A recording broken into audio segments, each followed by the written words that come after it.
नरेश मीणा बौखलाए हैं। ये बड़ी खबर इस वक्त आपको बता दें। दरअसल अंता से बड़ी खबर उपचुनाव को लेकर ही सामने आ रही है। अपनी हार को लेकर नरेश मीणा बौखलाए हैं।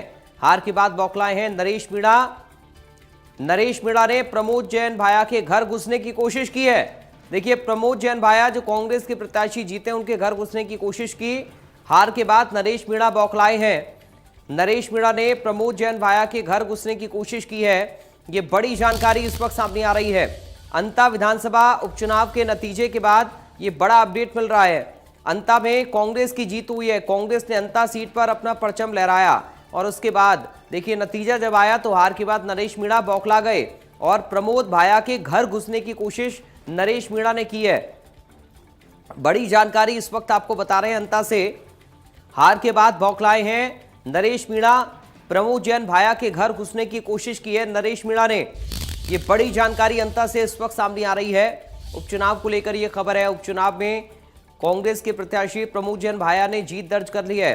कांग्रेस का परचम अंता विधानसभा के उपचुनाव में लहराया है।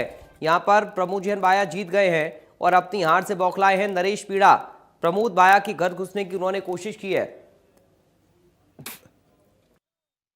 महेश गौड़ इस वक्त हमारे साथ जुड़ गए हैं। महेश, क्या जानकारी मिल रही है इस पूरी खबर को लेकर?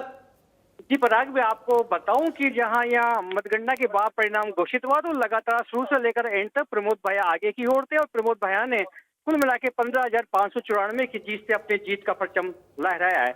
तो वहीं हार की बौखलाहट में आए निर्दलीय प्रत्याशी जो नरेश मीणा थे, तो जैसे ही जो उनका प्रतिशत बढ़ता जा रहा था प्रमोद जैन भाई का, उसका आतिशबाजी जारी थी। तो कार्यकर्ताओं को लेकर तू मैम हो गई। बाद में नरेश मीणा जो है आवेश में आकर कार्यकर्ताओं ने प्रमोद भाई जैन के घर की ओर कूच किया। लेकिन गनीमत यह रही कि जैसे पुलिस को सूचना मिली, मौके पर पहुंचे एसपी अभिषेक आंदासु ने मोर्चा संभाल लिया। तुरंत ही कार्यकर्ताओं को हल्के लाठीचार्ज करके घर की ओर रवाना कर दिया है। जी लेकिन नरेश मीणा इतना बौखला क्यों रहे महेश? ये तो हार जीत लगी रहती है चुनाव में। ये तो लोकतंत्र है, जनता ने उनको नहीं चुना, तो फिर बौखलाहट दिखाने से होगा क्या? अब ये जो विधानसभा चुनाव था, यहाँ प्राय देखा गया कि हमेशा भाजपा और कांग्रेस के बीच कंपटीशन होता है, लेकिन अब की बार जो नरेश मीणा की ताल ठोकने से हॉट सीट थी।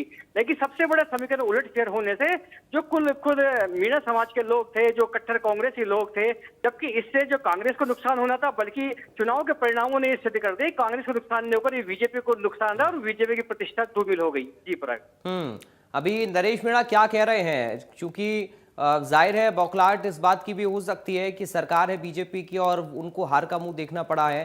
अब वो जनता के सामने आखिर कैसे जाएंगे, कैसे उनकी सेवा कर पाएंगे, ये भी सवाल उनके जहन में होगा।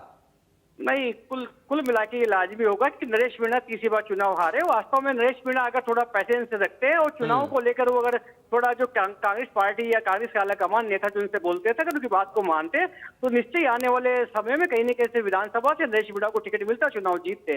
लेकिन इनका पैसेंस, इनकी गलतियां, इनकी जल्दबाजी जो है वो इनको लेकर डूबी। जी पराग, और शुक्रिया आपका महेश, तमाम जानकारी और इस पूरी बातचीत के लिए। देखिए, हार के बाद नरेश मीणा कैसे बौखलाए हैं। प्रमोद जैन भाया के घर घुसने की कोशिश नरेश मीणा ने की है। हालांकि पुलिस ने स्थिति को संभाला, कंट्रोल में किया प्रशासन ने, लेकिन ये बौखलाहट नरेश मीणा की खुलकर सामने आ रही है। तो प्रमोद जैन भाया जीत गए हैं। कांग्रेस पार्टी की जीत यहां पर हुई है। कांग्रेस पार्टी ने अंता उपचुनाव में परचम लहरा दिया है। प्रमोद जैन भाया अब जनता के उम्मीदवार के तौर पर, चूंकि जनता ने उनको चुना है, इस उपचुनाव में कांग्रेस को वोट किया है,